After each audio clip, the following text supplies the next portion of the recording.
I have immensely enjoyed studying through the topic. I mean, just on my own, before even looking at the material on the topic of church history, we've looked at the first century, the apostolic church, as we find it in the New Testament, the way that God designed for it to be. We looked at the next period in church history, the falling away, the apostasy that took place, and a lot of the areas where that began to happen, originating usually with church organization and a loss of church autonomy, and then finally also some errors and the problems of plan of salvation and order of worship and different things such as that. The following section of church history is involving the rise and the growth of Roman Catholicism, and that is in the Dark Ages period of church history, which then led us into the Protestant Reformation, where things began to be so corrupt as far as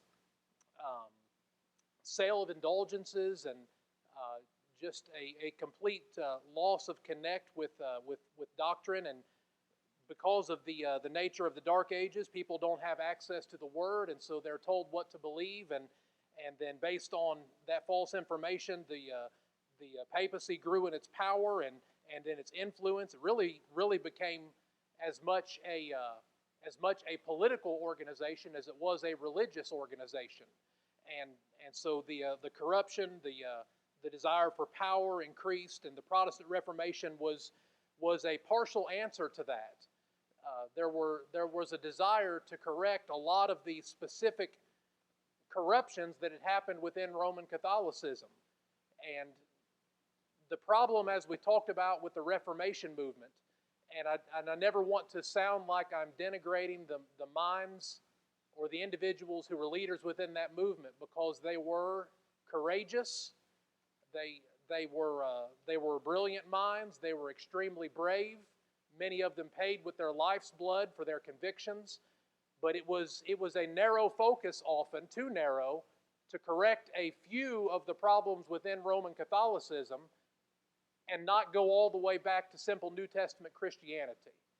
And so that's the limitation and the struggle of the Protestant Reformation.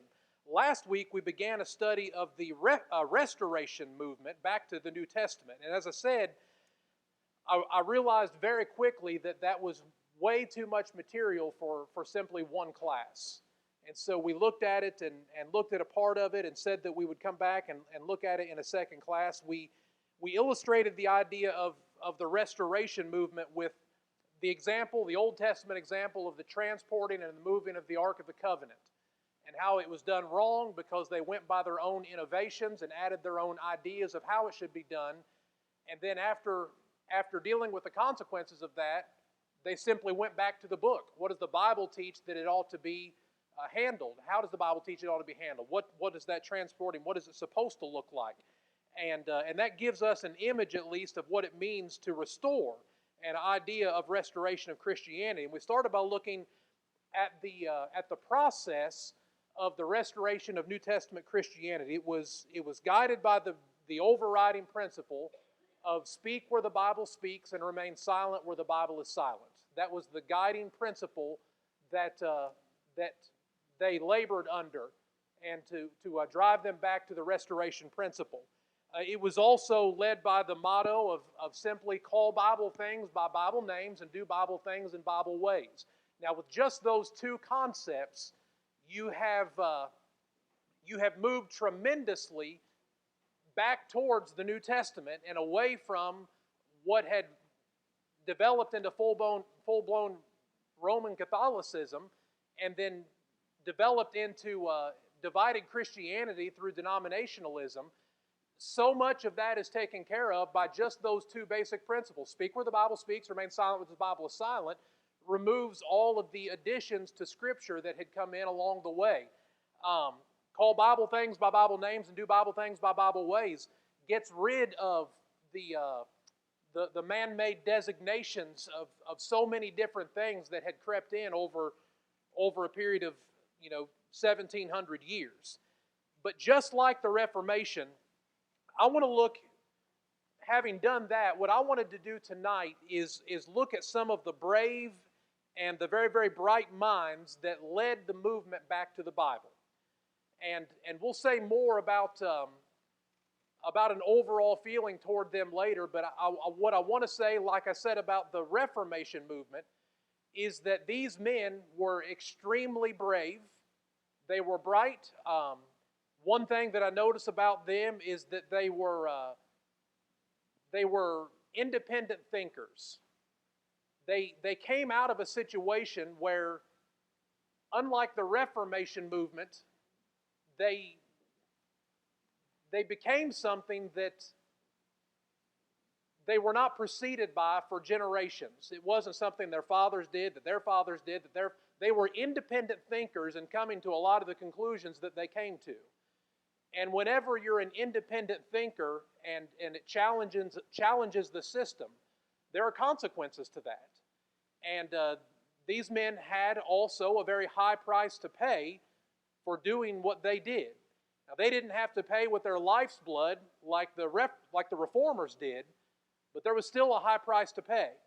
Because when you decide to leave something that it's all you've done and all you've known for your whole life, that takes a great amount of courage to get to the point that you're willing to do that. And so as we look at them and maybe sometimes as we critique them along the way, I don't ever want that to take away from how tremendous they were as individuals and what a tremendous, it's easy to stand up here and critique them, but they're brighter minds and better men than I'll ever be. And it's easy to look after 200 years and point out a couple of things that they missed. And we do point those things out and take it for what it is. But I would never want to leave the impression that I was denigrating them or thought that they were anything less than brave and brilliant, because that's exactly what they were. So some personalities of the Restoration is where I want to start. It brings them all up. That's fine. I don't have to worry about clicking on them every time. 4 primarily that I want us to focus on tonight, that their names are very closely associated with the American side of the Restoration movement. Now, there's a European side of the Restoration that's going on simultaneous. People reaching the same conclusions and doing a lot of the same things. Individuals, names like James Haldane, the Haldane brothers, individuals like that. Some of the men from Europe who actually educated these men, were also independent free thinkers, brilliant, bright minds, and coming to a lot of the same conclusions at the same time on a different continent. But we'll start tonight with the name Thomas Campbell. 1763 to 1854 is his lifespan. He was born actually in Ireland. His father was originally Catholic by background and later became a member of the Church of England. But Thomas was educated in the University of Glasgow and Divinity School at Wittenberg. And Thomas Campbell became, not like his father, Catholic, but went into the Presbyterian Church and became a Presbyterian minister. And later on in his life, maybe more like midway through his life, he developed some health concerns. And one of the remedies that you would get at that time is you need to find another climate. If you got a certain kind of health concern, you need to move. You need to go to a drier climate. People in America, they'd say you need to move to Arizona or something like that, and just better for your health. Well, he in Ireland was told he needed to make a change in climate for his health's sake, and so he decided to make the pilgrimage to America, and he did in 1807. And when he got there, he found that the Presbyterian Church with which he would be working, and the Presbyterians actually in general throughout that area, were badly divided. They were not at all together or on the same page the way that he hoped and the way that he expected they would be. And so he tried to get members from different Presbyterian churches and bring them together to try to get them on the same page and to have some unity within the Presbyterian church. Well, that exercise on his part to promote unity brought him a lot of heartache, and it actually brought him under trial with the Presbyterian church for messing around in that area. He went beyond what his authority was according to the Presbyterian church for doing that, and so they they heavily censored him and disciplined him with the presbytery. He was severely rebuked, not at all happy with that because he believed he was trying to do the right thing in promoting unity. And so very soon after, he left the Presbyterian church and simply became an independent preacher. And would just, during this time in our nation's history, you had a lot of what they would call circuit riding preachers. And they might have 4 or 5 or whatever congregations that they would work with, and they would hop on their horse or get in their horse and buggy, and they would travel from congregation to congregation. And, one Sunday they would be here, and then another Sunday they would travel 80 miles down the road, and they would be at that congregation, and they would just circuit ride. Well, he became an independent preacher, and where he could find an audience of people willing to listen to an independent thinker who would just preach what the Bible taught only, coming out of Presbyterianism, he would preach to those people. He became very, very popular. He was a good speaker, an orator, and gained massive audiences of people who would gather, who wanted to come and to hear him preach. And he started to advocate the abandonment of anything in religion not authorized by the Bible. And he had his eyes open because of a bad experience with the presbytery and being mistreated to recognize that things are not the way that they're supposed to be. And he's very early in this process. He's not all the way there yet. We've got to understand, and when you study history, have patience with these people because they're not where you are. Y'all were raised in, generally speaking, church homes by parents who were raised in church homes, and it's just, we take for granted that we've always known it. Imagine getting a fresh start and looking at the Bible through a new lens for the first time. They are gradually coming to the right conclusions, but he's starting in the right places to get there. And he's credited with originating the slogan, "Where the Scriptures speak, we will speak." And that was a phrase or a slogan that would frequent his circuit riding and his local independent preaching. And it gained notoriety. It gained a following. It struck a chord with other people who were disgruntled with the way that things were going. The rest of his family joined him in America in 1808, including a name that we'll get to here in a minute, his son Alexander Campbell. And Alexander joined right in with the movement, studying with his father about the problems that they were seeing in divided Christianity and the treatment that the presbytery had been giving them. And so he joined right in with the efforts of his father when he got to America. Quickly, other preachers began to see some of these things, to understand that concept of where the Bible speaks, we will speak, and they begin to flood out of their denominational backgrounds and begin also themselves to be some independent thinkers and join in this movement. And so the process is now underway. The movement has begun to simply go back to the Bible and have authority for what you do. And if you don't have authority for it, you leave it alone. And the movement grew like wildfire from there. It's a very, very interesting study to look at. But obviously, that brings me to the second personality tonight, Alexander Campbell, his son, 1788 to 1866. Born in Ireland, would eventually, in my mind, just from my consideration of it, would become probably the most influential and the greatest scholar of his time. Just was without peer as far as, and not just Bible scholar, but language scholar, literature scholar, just was without peer. People of high political office in Washington, D.C. would go to the Campbell Mansion to sit down with him and ask his opinion on world matters from which they would form policy. And so he was very, very influential, very, very bright. At a young age, he was very fluent in Greek, French, and Latin, dedicated to memory vast amounts of material from not just the Bible, but literature and history. But he was with that deeply, deeply religious, and had also studied to become and became a Presbyterian preacher, Presbyterian minister.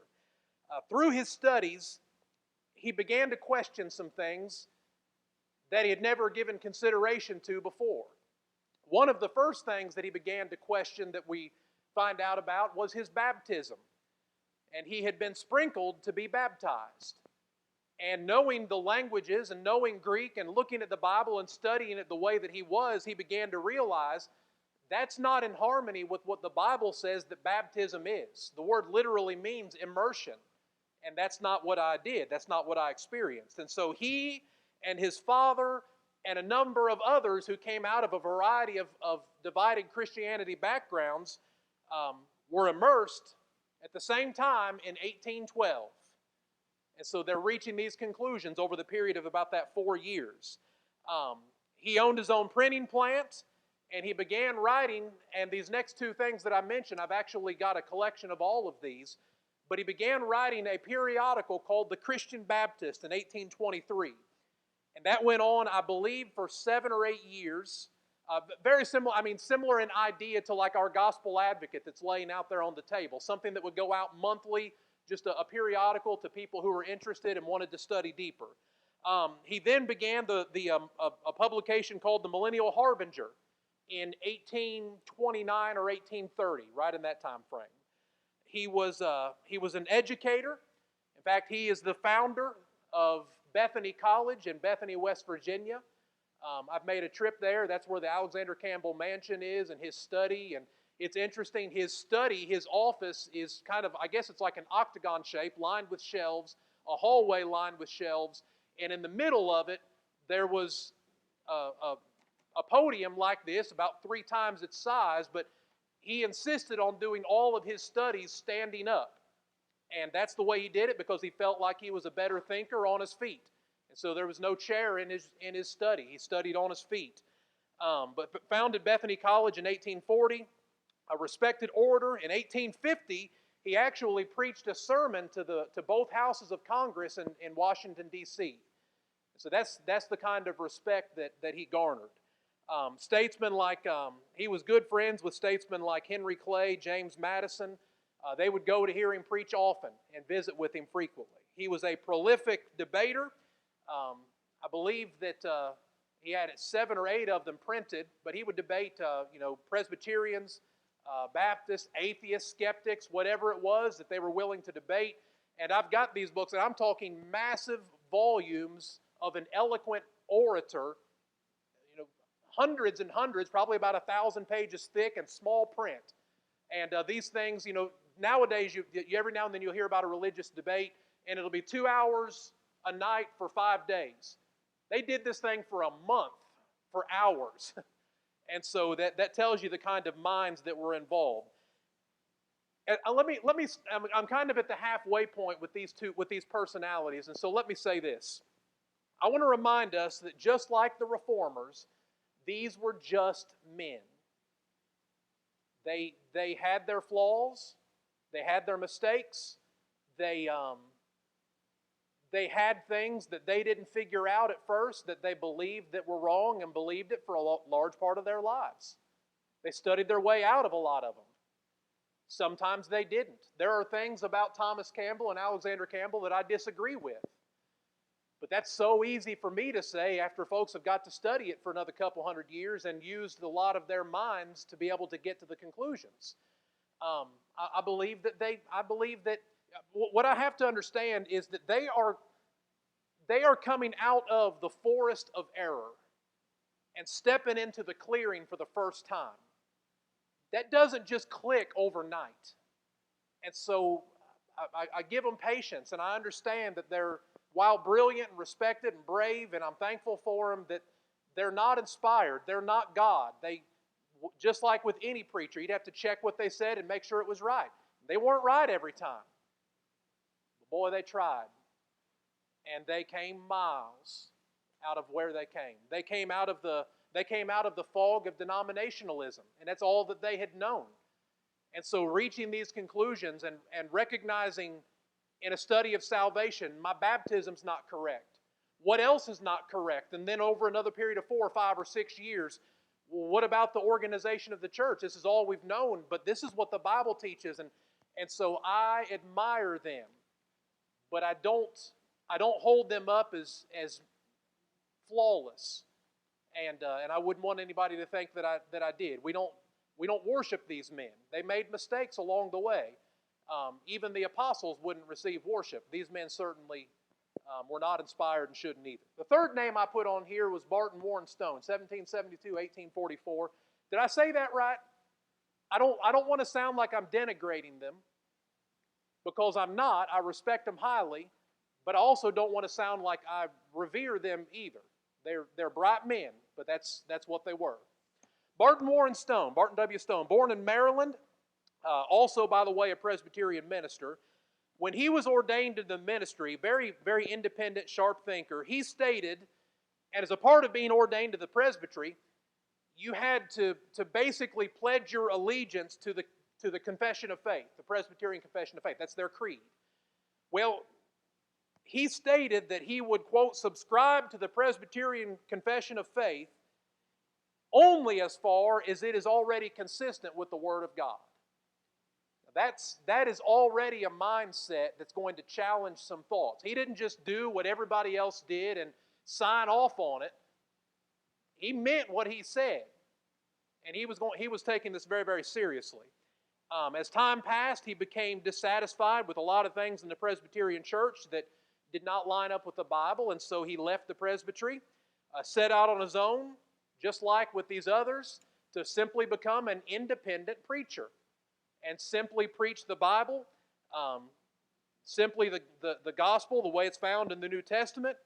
And by the way, he was one who would only take the description of Christian, left behind the man-made designations, where if you were to ask him, what are you religiously, he wasn't going to give you a man-made name. Say, well, I'm Presbyterian. I'm a Christian.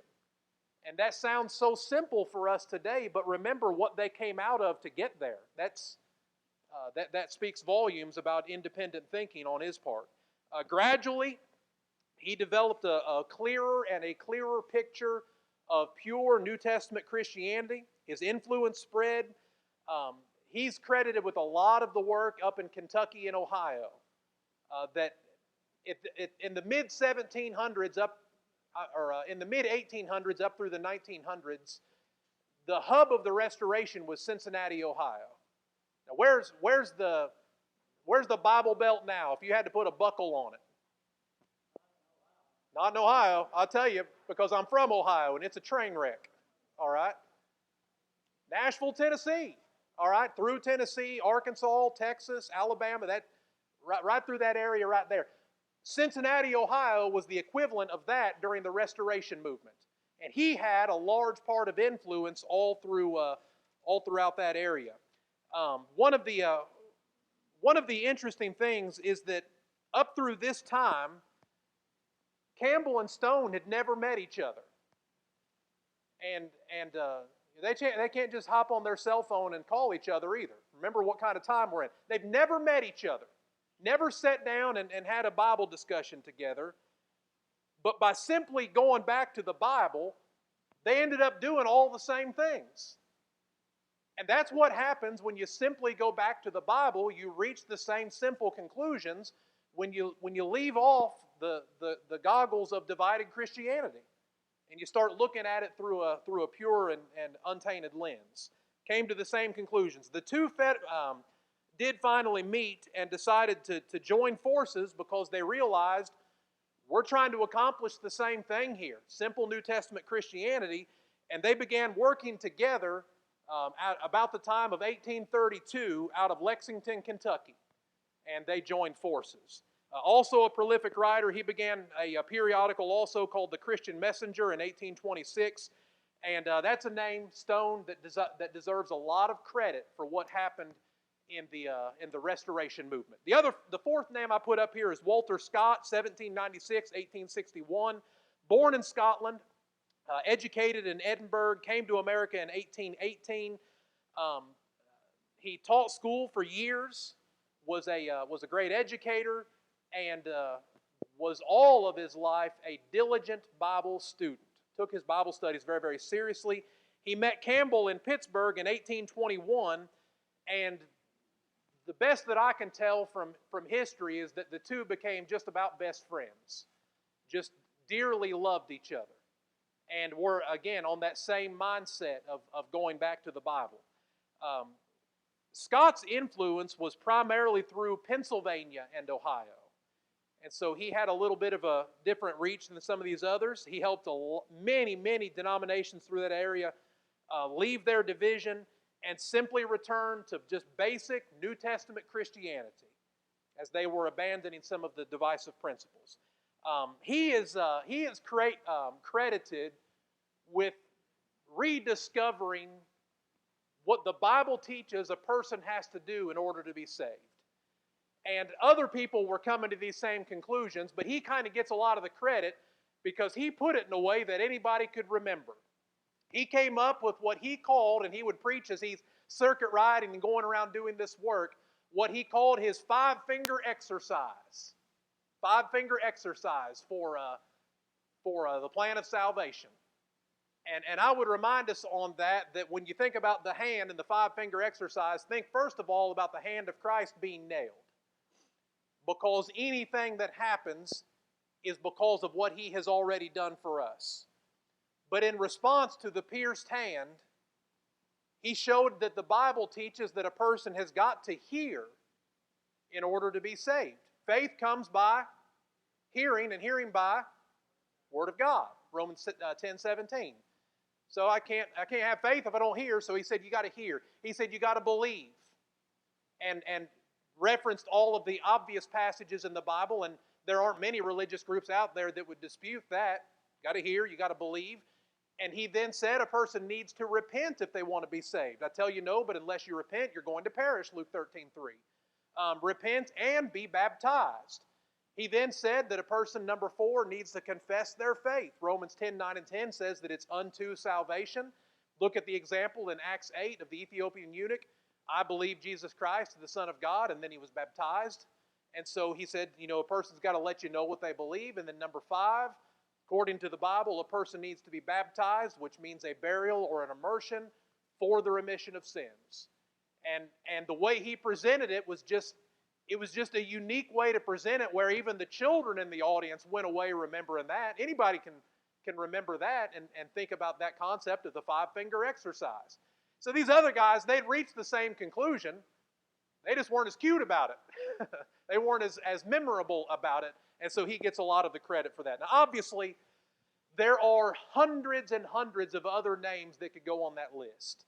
You ever seen one of those old posters of the oval pictures of the great minds of like the Restoration movement, and they're all from that time frame? Usually you'll see them framed somewhere in a college or something. There are hundreds of these guys throughout the world, Europe and the United States, and more in the United States during this time that I didn't mention. These are the prominent names. A lot of times they're prominent because they also put out journals, and you get notoriety when you do that. But they were very prolific thinkers. You'll recognize maybe names like, this one's my favorite, Benjamin Franklin. Great mind of the Restoration. I believe he had 8 printed debates on the topic of baptism and basic Christianity, and his influence was primarily in Ohio and Indiana. Raccoon John Smith, John T. Johnson, Moses Lard. His periodical is called Lard's Quarterly, and 5 volumes of that. T.W. Brents, James A. Harding, you've heard of Harding University. David Lipscomb, you've heard of Lipscomb University. A.G. Freed and N.B. Hardeman, you've heard of Freed-Hardeman University. These are some of the names that stand out as far as the Restoration minds are concerned. And so, leaving the personalities, I wanted to look at the Restoration movement then and now to wrap out tonight. And listen, if there are more questions or thoughts that this generates that you say, that's interesting, but you didn't cover this, and I didn't think of it, tell me and I'll do another one. I'll sit down and write another one, get my yellow notepad out and go to work. But there may be more that you're interested in. I'll be glad to talk about it because it's one of my favorite topics. I love the Bible and I love history. You put the two together and I don't mind writing a Bible class. So after we're done tonight, if there is, you let me know. Then and now, the sole purpose of the Restoration movement in the 1700s and the 1800s is a reproduction of the church in the New Testament. That's what they're going for. That's what they're shooting for. That was the primary purpose and goal of what we discover here in the Restoration movement. But to appreciate the Restoration movement to its fullest, you've got to remember what they are restoring from. And you've got to remember where we started in this class about all of those areas where people fell away and all of the areas of apostasy that took place. It was those issues that prompted a restoration, a reformation and a restoration. And listen, as these continue, as these problems are present in our world today, the restoration is ongoing. This is not something that's static. It didn't die. There are places that are being restored every day that have decided enough of the way we've been doing it, let's just go back to the Bible. Now, back then, it was wildfire because no one had done it yet, and now everyone wants to do it, but it still does happen. And so what led to it? Remember, there was a change in church government, a hierarchy that you don't find in the Bible that led to a loss of church autonomy. There was a change in description. Remember, for example, Church of Christ is not a name. Church of Christ is not a title. That is a description. Okay? I think because of the way our world is ingrained to think, most people don't get that, and some of my own brethren don't always get it.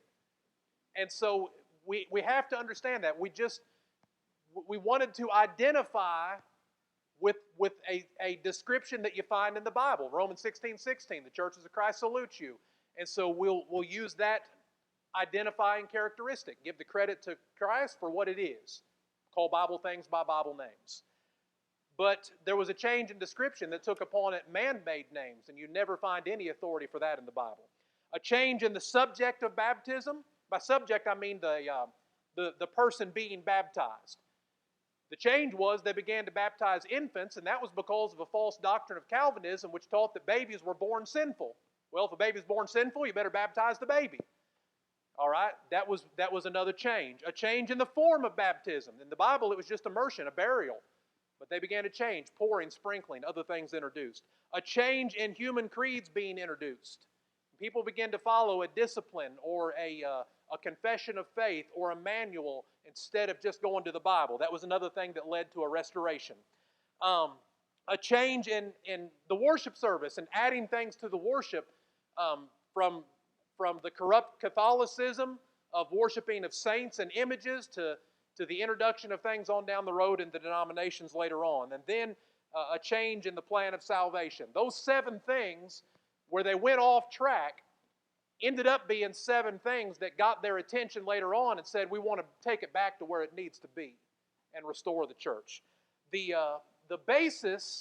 basic principles of the restoration, that the basis rides on these principles right here. There's a lot you could put down. I wrote down 5. And I know they cover a lot. But number 1, that God conceived a perfect plan and pattern for His church and the way that He wants it to be. If we can't agree on that, we can't agree on much. It starts right there. Bible authority. That God created and was wise enough to put together a perfect plan and pattern for everything that we need. All Scripture is given by inspiration of God and is profitable for doctrine, reproof, correction, instruction, and righteousness. The man of God may be complete, thoroughly equipped to every good work. Now, He either meant that or He didn't. But that's the basis of the restoration. It's inspired by the Holy Spirit, and it's that the New Testament is accurate, complete. It has all the information we need as a pattern. What is it? 2 Peter 1:3. That we have all truth. How much more do you need if you have all? If I got all, I think I got enough. All right?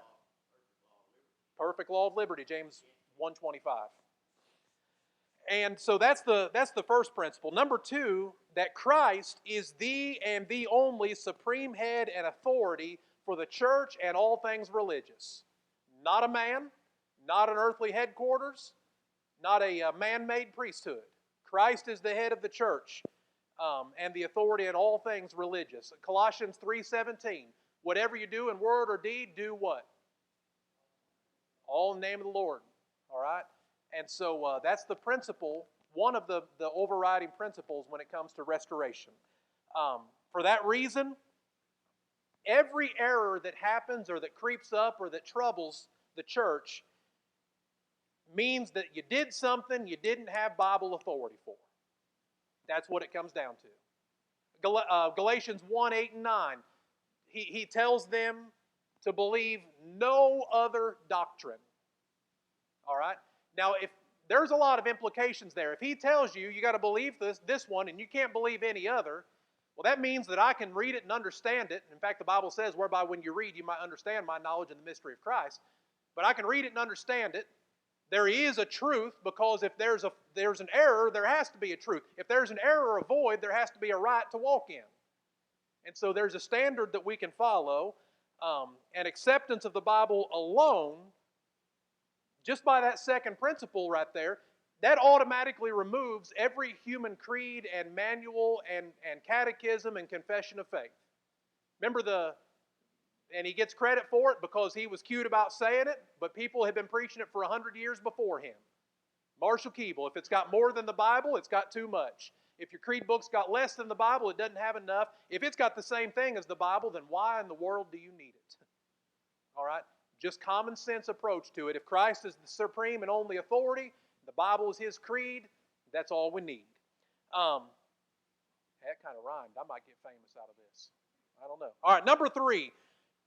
A proper distinction between the Old Testament and the New Testament.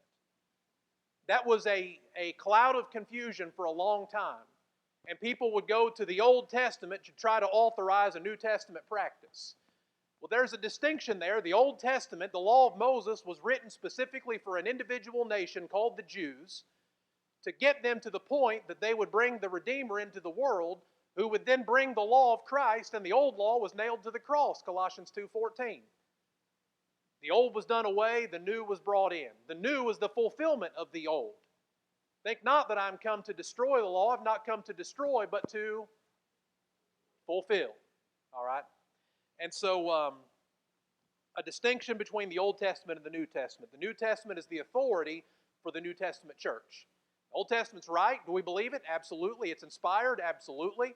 I can learn so much from it. I need to. That's the way we started last week with that illustration. There's principles there. I learned about the nature of God. I learned so much. But the specific laws were for the Jewish nation. That's why we're not up in here offering goats on the first day of the week with some kind of a sacrifice. That's an Old Testament law. And it went with the rest of them. All right? Number 4, local church autonomy is one of the basic principles of the Restoration movement. Local, no hierarchy of men that you answer to that you don't find in the Bible, and then you have a situation where the hierarchy of men become politically correct and start heading in a direction that the Bible would never go, and because they're in charge of every church in the country is now gone, or they have to break away, and then that ain't easy, because guess who controls the money and all the decisions?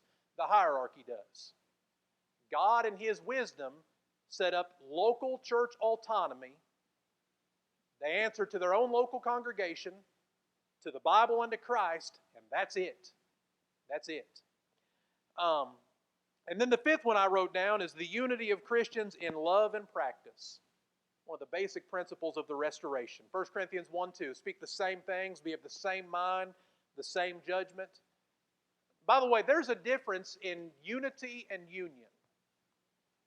What's the difference between unity and union? Any idea? What we need to have is unity. All right?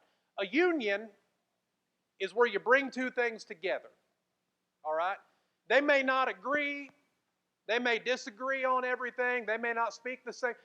I can have a union by tying two cats together by their tails. Sounds like something Marty Nolan would do. All right? I can have a union if I tie a couple cats together by the tail.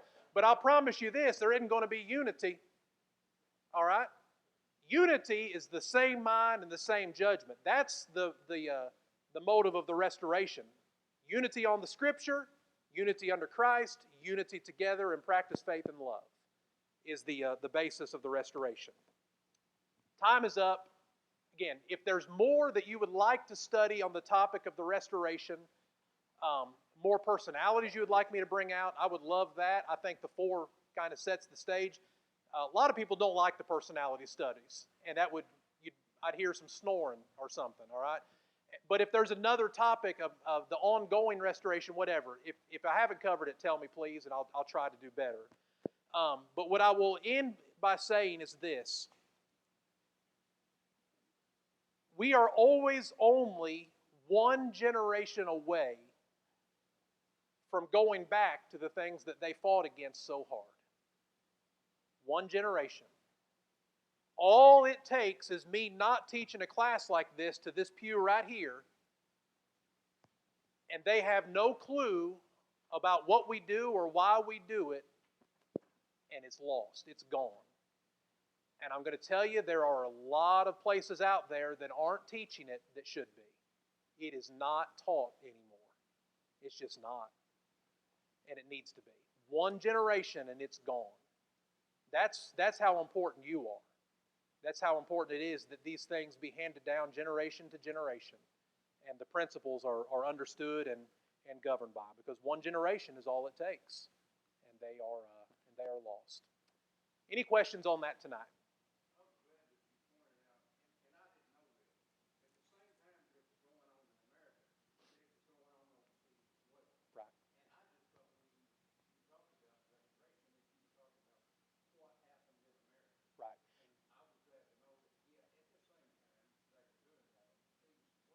Right. And by the way, you got the Campbells getting here. What was it? About 1808, I believe. There were churches of Christ in Tennessee in the 1700s. All right. Before these guys ever got on a boat to get over here, there were people over here that were already coming to these conclusions that they discovered when they got here. This isn't their movement. They just happened to be tremendous orators and say things in such a way that got large audiences of people to be able to reach some of the same conclusions that people were already coming to. But yeah, there are congregations in Tennessee that you can go to their buildings, and they used to have the little marker out in the stone building, the one stone set in that said when that place was built. There are places like that out there that says, Church of Christ, like 1796 or something like that, and you can go back and you can trace their history. And so it's these guys get a lot of credit because of their writings, because they were a lot of them politically connected, made them well known, and honestly, a lot of them were just outstanding speakers. I mean, people by the thousands would line up to hear them.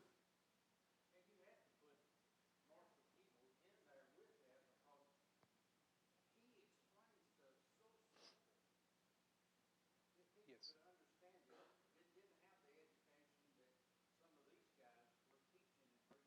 Absolutely.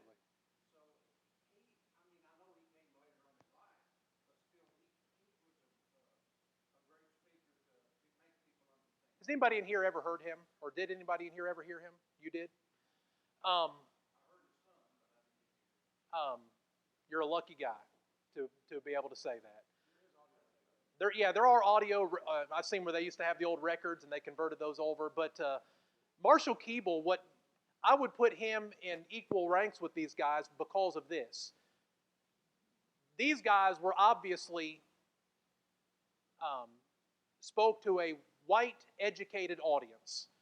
Marshall Keeble comes along and speaks to a African American audience that reached them that it is said that he baptized more people in his lifetime than anybody this side of the New Testament. Tens and tens of thousands of people. He actually held a gospel meeting where my dad currently preaches over in Lake County. And when he was preaching this tent meeting, because he's coming up in a time where the racial division in our country was horrible, and he's doing that in Tennessee to a largely white audience under this tent, a man went up to him while he was preaching in the pulpit and punched him in the face and knocked him out on the ground just because of his hatred for the man because of the color of his skin. And the man was taken and arrested, and they lifted up Brother Keeble, and he came to, and he stood up, and he simply finished his sermon. That's the kind of... another place where he went, someone had put, they would put the soap boxes or whatever down, and he would get up and speak. Somebody put dynamite under his pulpit in an effort to try to kill him. Because, now you listen, you talk about brave and bright and courageous. Well, a lot of folks don't like me, but I've never had dynamite put under the pulpit yet. I don't mean to give you all any ideas either, but that guy should be on the list when you start to move into the early 1900s. Early 1900s. That's why you heard him. That's why you heard him over here. He dates back. It's good to have a member like Roger Sills. Went to school together. That's right. Anything else?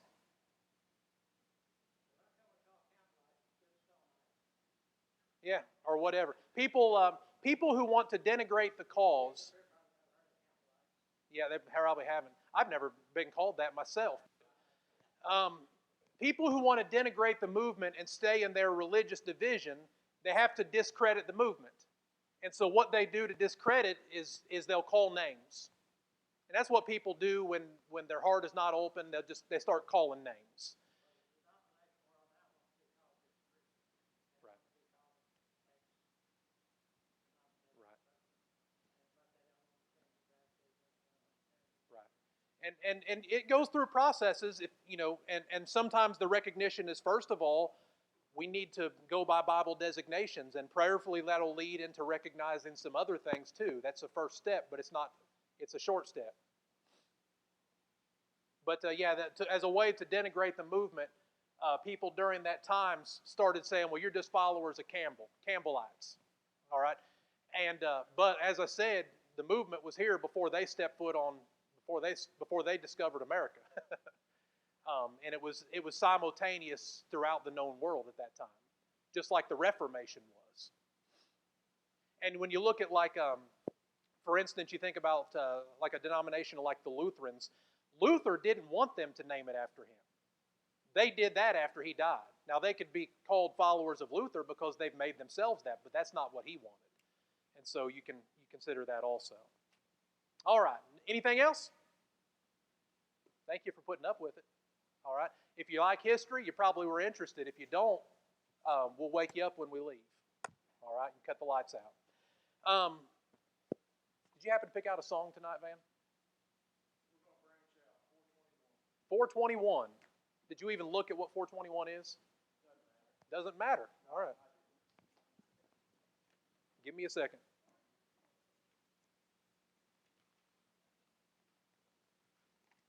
Is that one of our approved 5 for me and Van?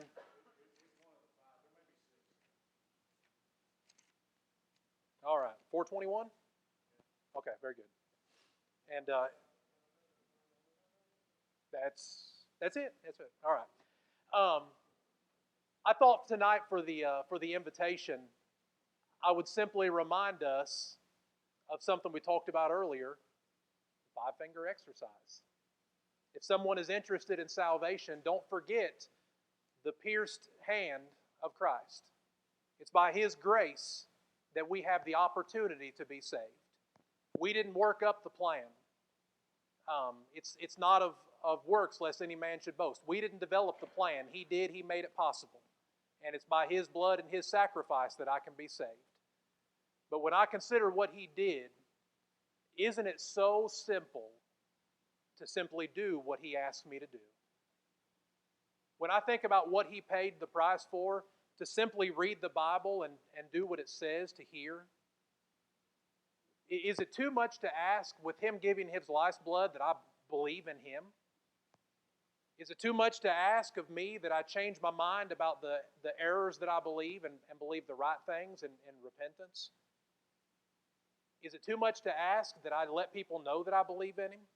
I believe Jesus Christ, the Son of God. With the mouth, confession is made unto salvation, Romans 10:9 and 10. And is it too much to ask to simply be buried in water in obedience to His will